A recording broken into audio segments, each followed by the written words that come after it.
महिलाओं ने पति की लंबी आयु के लिए वट सावित्री की पूजा।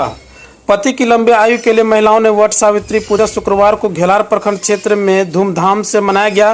प्रखंड क्षेत्र के विभिन्न इलाकों में महिलाएं सुबह से ही सज धज कर बरगद के पेड़ के पास पूजा करने पहुंची।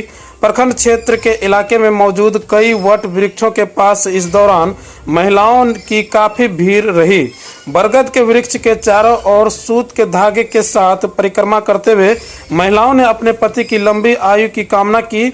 सुबह धूप कम रहने की वजह से महिलाओं की ज्यादा भीड़ नजर आई। चढ़ते सूरज के साथ ही महिलाओं की संख्या बढ़ती गई।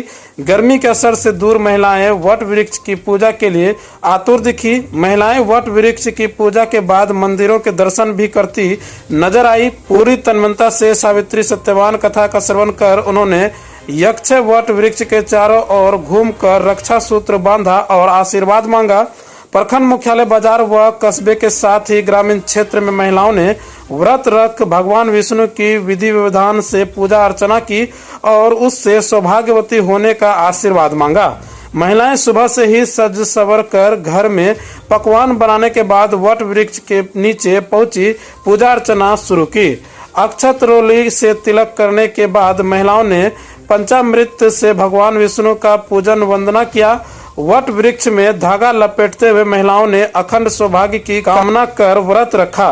पूजा अर्चना कर महिलाओं ने पति की दीर्घायु के साथ ही परिवार में सुख समृद्धि की कामना की। पूजा से वट सावित्री की कथा सुनी। सुबह से महिलाओं की भीड़ लगने लगी थी। महिलाओं ने वट वृक्ष की परिक्रमा कर विधि विधान से पूजा वंदना किया। हिंदू धर्म में महिलाएं पति की लंबी आयु के लिए वट सावित्री व्रत रखती है। यह पर्व हर साल ज्येष्ठ मास के कृष्ण पक्ष की अमावस्या तिथि को आता है। इस दिन वट सावित्री व्रत के दिन सर्वार्थ सिद्धि योग का भी निर्माण हो रहा है, इसलिए इस दिन का महत्व और बढ़ रहा है।